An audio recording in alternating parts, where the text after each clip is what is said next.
नमस्कार, आप देख रहे हो हॉर्नबिल टीवी भारत। मध्य प्रदेश के मंत्री विश्वास सरंग ने राहुल गांधी पर तीखा हमला बोला है। उन्होंने कहा है कि कांग्रेस बीजेपी की नकल कर रही है, लेकिन अनुशासन सिखाने से पहले राहुल गांधी को खुद अनुशासन सीखना चाहिए। विश्वास सरंग ने कांग्रेस के प्रशिक्षण शिविर को तखोसला करार दिया और कहा कि नल के लिए अकल चाहिए और गंगोत्री की शुद्धता से ही गंगा शुद्ध होती है। उन्होंने कहा है कि राहुल गांधी पहले अपने जीवन में अनुशासन लाइए, फिर दूसरों को सिखाइए। सरंग ने दावा किया है कि राहुल गांधी ने खुद माना है कि मध्य प्रदेश कांग्रेस गुटबाजी है। उन्होंने तांच कहा कि कांग्रेस अब गुट और गिरोह में बाटी पार्टी बन चुकी है। मंत्री सरंग ने यह भी कहा कि कांग्रेस नेताओं ने अपने अपने गुर्गों को पद देने की होड़ मचा रखी है और यह वजह है कि कांग्रेस की हालत बद से बदतर हुई है। राहुल गांधी पर व्यक्तिगत हमला बोलते हुए सरंग ने कहा, राहुल गांधी राजनीति को गंभीरता से नहीं लेते, मस्करी और मज़ेदार राजनीति करते हैं। कभी जंगल सफारी पर चले जाते हैं तो कभी फॉरेन ट्रिप पर। उन्होंने आरोप लगाया कि राहुल गांधी अपनी नाकामियों को छिपाने के लिए संवैधानिक संस्थाओं पर सवाल उठाते हैं और बिना तथ्यों के वोट चोरी की बातें करते हैं। विश्वास सरंग ने कहा कि अगर इस देश में कभी वोट चोरी हुई है तो वह नेहरू परिवार ने की थी। जवाहरलाल नेहरू के पीछे दरवाजे से प्रधानमंत्री बने थे। मंत्री सरंग ने तीखे शब्दों में कहा कि राहुल गांधी को समझाना चाहिए, राजनीति मस्करीपन से नहीं होती है।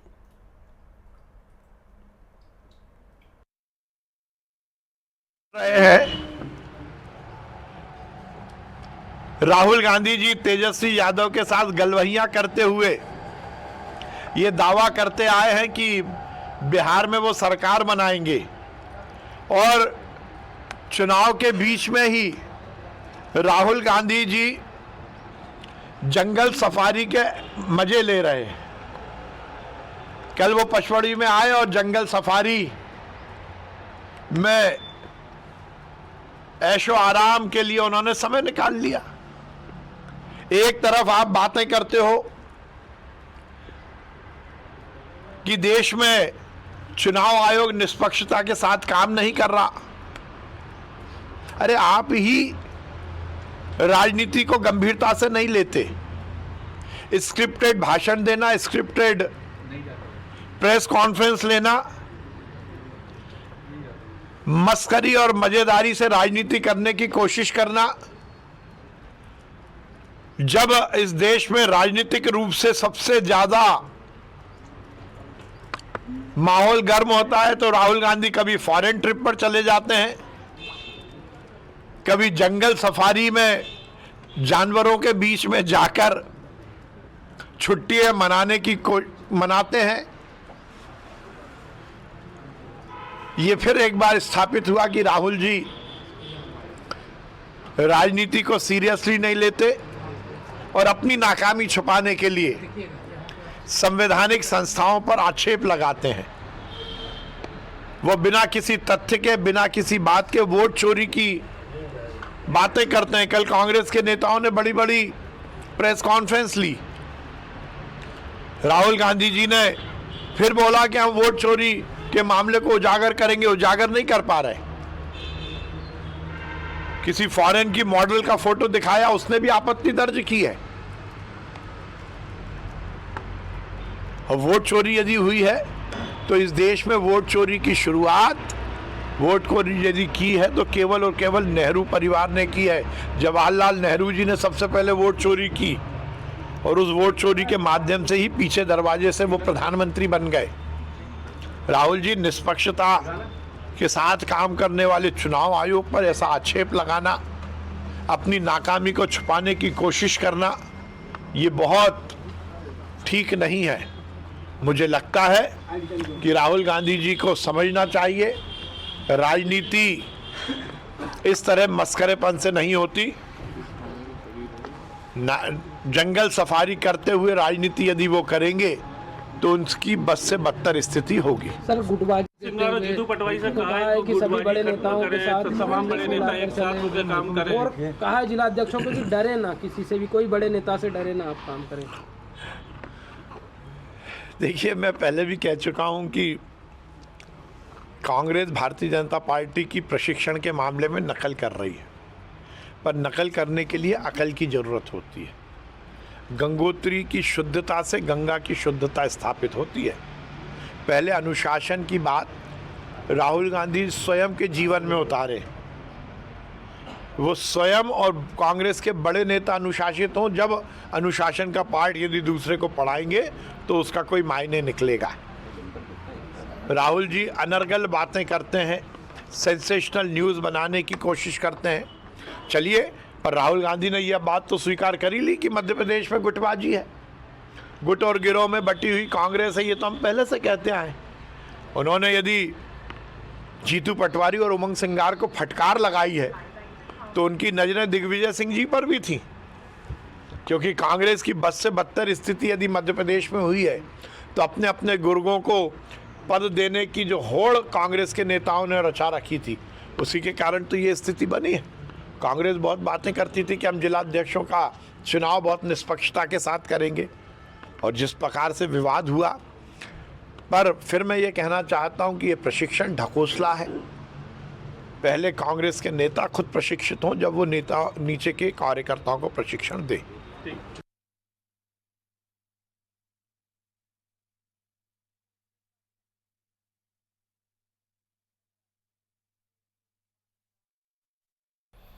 दिल्ली में बढ़ते प्रदूषण के बीच अब राजनीति घमासान भी तेज हो गया है। एएपी नेता सौरभ भारद्वाज ने मुख्यमंत्री रेखा गुप्ता के नेतृत्व वाली दिल्ली सरकार पर वायु गुणवत्ता के आंकड़ों को हेरफेर करने का गंभीर आरोप लगाया है। दिल्ली के आम आदमी पार्टी अध्यक्ष सौरभ भारद्वाज ने कहा है कि सरकार धोखे और आंकड़ों से छेड़छाड़ कर रही है। उन्होंने दावा किया है कि जब राजधानी में प्रदूषण का स्तर बढ़ता है तो सरकार AQI मॉनिटरिंग सेंटर बंद कर देती है या उनके आसपास कृत्रिम पानी का छिड़काव करवा देती है ताकि आंकड़े कम दिखे। भारद्वाज ने कहा है कि सरकार का मकसद प्रदूषण कम करना नहीं बल्कि अपने आंकड़े कम दिखाना है। इस बीच दिल्ली की हवा में मामूली सुधार जरूर दर्ज किया गया है, लेकिन हालत अब भी चिंताजनक है। सोमवार सुबह 8 बजे IQI 345 दर्ज किया गया, जो रविवार को 391 था, यानी अब भी बेहद खराब श्रेणी में है। जहां एक और हवा में गोला जहर कम नहीं हो रहा, वही अब प्रदूषण के आंकड़ों पर राजनीतिक टकरार और तेज हो गई है। दिल्ली की जनता फिलहाल राहत से अब भी दूर है।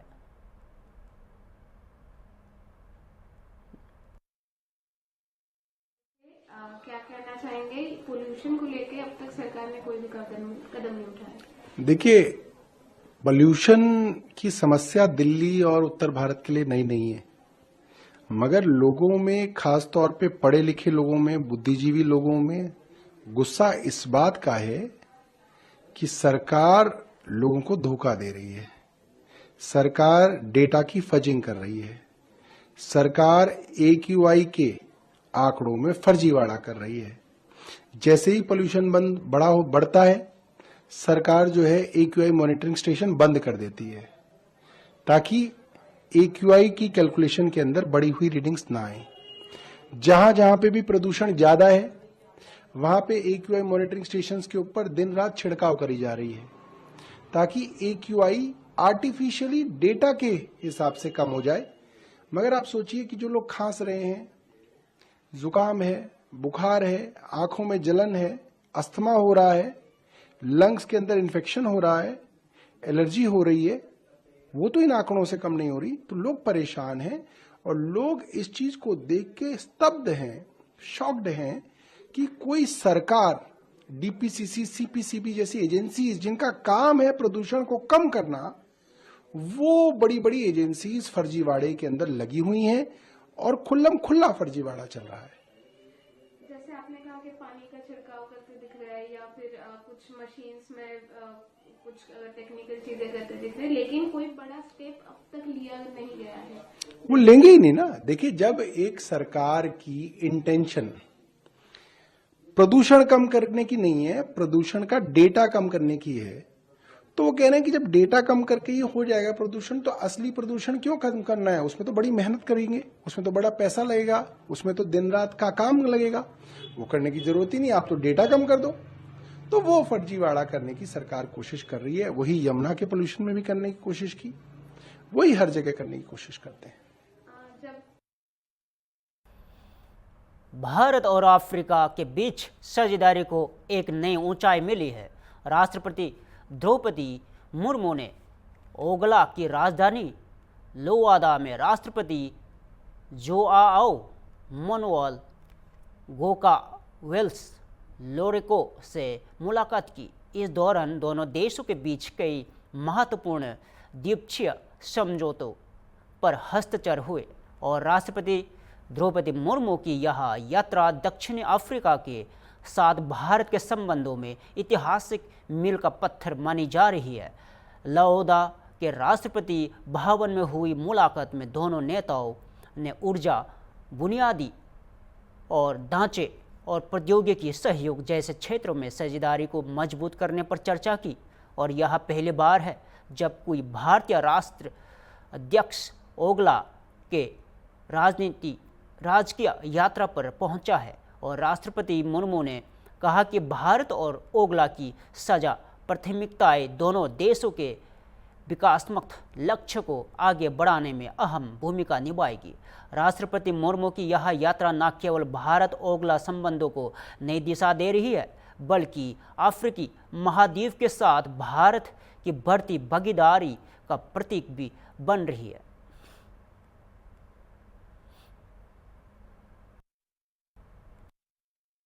बहुत खुशी हो रही है। एक किसी भारतीय राष्ट्रपति का अंगोला का पहला राजकीय दौरा है। मैं महामहिम राष्ट्रपति लॉरेंसो का उनके सौहार्दपूर्ण आमंत्रण के लिए धन्यवाद करती हूँ, जिन्होंने मुझे अंगोला की स्वतंत्रता की 50वीं वर्षगांठ के उत्सव में भाग लेने और स्टेट विजिट पर आने का अवसर दिया। मैं अंगोला की सरकार और जनता का आभार व्यक्त करती हूँ, जिन्होंने मुझे और मेरी प्रतिनिधि मंडल का आत्मीय स्वागत किया। मेरी टीम में हमारे राज्य मंत्री श्री बी समन्ना तथा हमारे संसद के 2 माननीय सदस्य श्री पी बसवा और श्रीमती डी के अरुणा शामिल है। आपकी स्वतंत्रता की 50वीं वर्षगांठ के लिए मैं भारत के 140 करोड़ नागरिकों की ओर से हार्दिक शुभकामनाएं और स्नेहपूर्ण अभिवादन लाई हूँ। भारत ने एंटी कॉलोनियल प्रयासों के तहत अंगोला के स्वतंत्रता संग्राम का समर्थन किया और स्वतंत्रता प्राप्ति के बाद अंगोला के पुनर्निर्माण और विकास में निकट सहयोग किया। हम अंगोला की प्रगति और यहाँ के लोगों की समृद्धि के लिए किए गए डेवलपमेंट एफर्ट्स की प्रशंसा करते हैं। हम अंगोला की अफ्रीकन यूनियन की वर्तमान अध्यक्षता के रूप में नेतृत्व के लिए भी उन्हें बधाई देते हैं। ये वर्ष भारत अंगोला संबंधों के एक महत्वपूर्ण वर्ष रहा है। दोनों देश इस वर्ष राजनयिक संबंधों की स्थापना की 40वीं वर्षगांठ मना रहे हैं। इस वर्ष मई में हमें महामहिम राष्ट्रपति लॉरेंसो को उनके भारत के पहले स्टेट विजिट पर स्वागत करने का सम्मान प्राप्त हुआ। उनके विजिट में हमें हमारे घनिष्ठ द्विपक्षीय संबंधों की सभी पहलुओं की समीक्षा करने का अवसर प्रदान किया।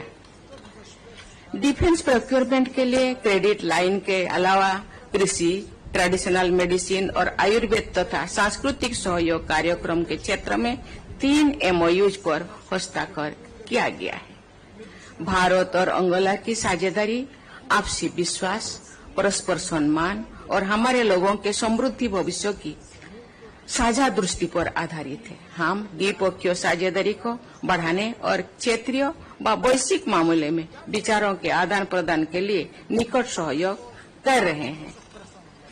आज राष्ट्रपति लोरेंसो के साथ मेरी विस्तृत वार्ता के दौरान हमें द्विपक्षीय संबंधों के सभी पहलुओं पर चर्चा करने और क्षेत्रीय सहयोग को और मजबूत करने का अवसर प्राप्त हुआ। हमारी आर्थिक साझेदारी एक जीवंत एनर्जी पार्टनरशिप पर आधारित है।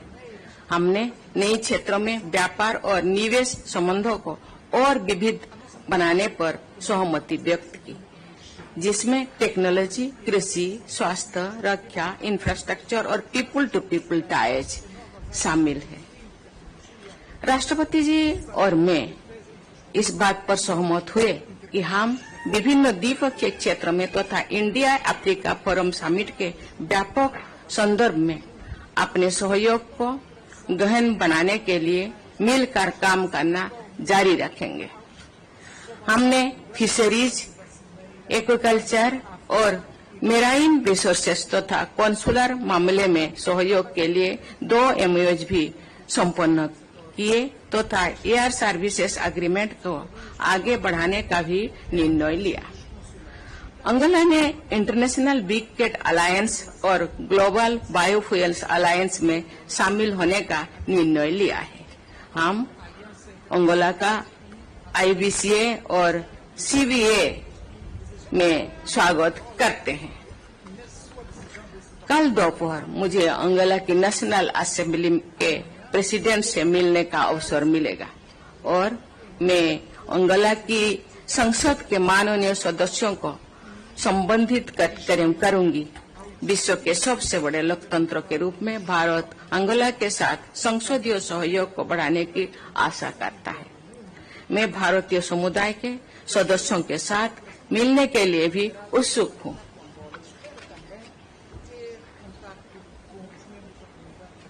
हम लोगों के सामने अंगोला के माननीय राष्ट्रपति बहुत सारे मुद्दे सामने रखे। सभी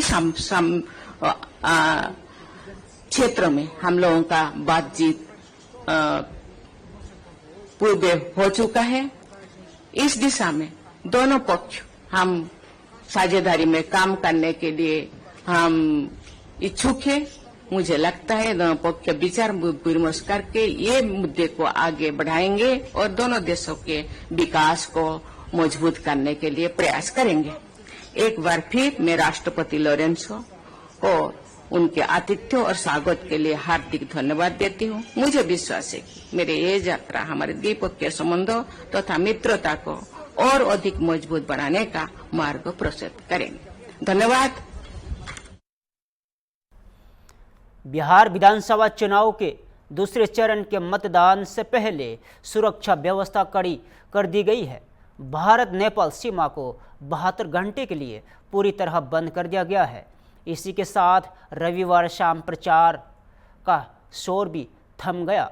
अब सभी राजनीतिक दल 11 नवंबर को होने वाले मतदान से पहले मतदाताओं को अपने पक्ष में करने की आखिरी कोशिश कर चुके हैं।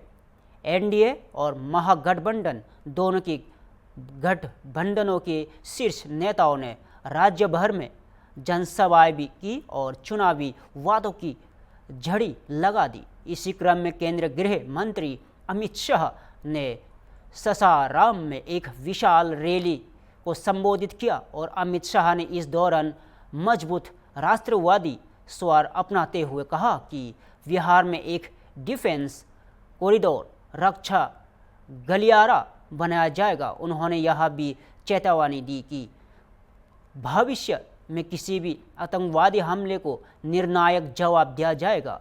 शाह ने कहा कि प्रधानमंत्री नरेंद्र मोदी के नेतृत्व में भारत अब कठोर नीति और सटीक कार्रवाई के रास्ते पर आगे बढ़ रहा है। इस बीच मतदान से पहले भारत नेपाल सीमा बंद करने का फैसला चुनाव आयोग और सुरक्षा एजेंसियों द्वारा किया गया ताकि सीमावर्ती इलाकों में अवैध गतिविधियों और मतदाता प्रभाव को रोका जा सके। अब 11 नवंबर को बिहार की जनता वोट डालकर तय करेगी कि सत्ता की बागडोर किसके हाथ में जाएगी, एनडीए या महागठबंधन। राजनीति सरगर्मी भले थम गई हो, लेकिन सियासी तापमान अब भी चढ़ा हुआ है।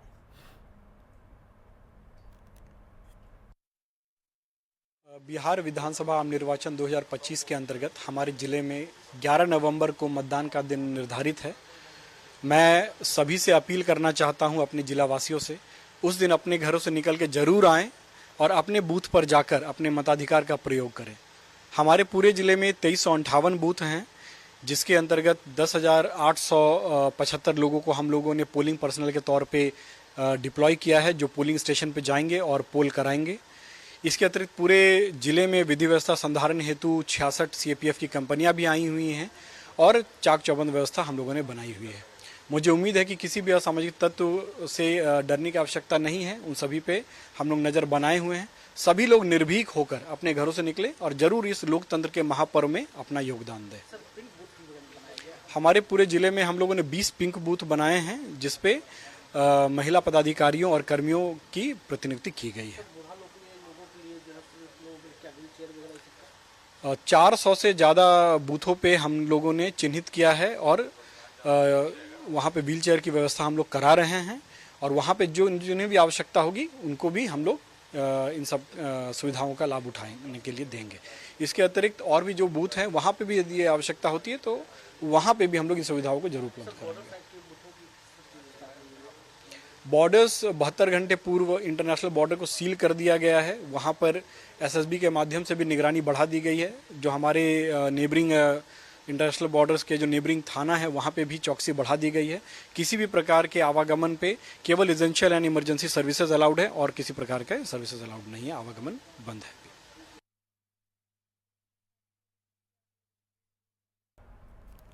फिलहाल के लिए इतना ही। ताज़ा खबरों के लिए देखते रहिए होमी टीवी भारत।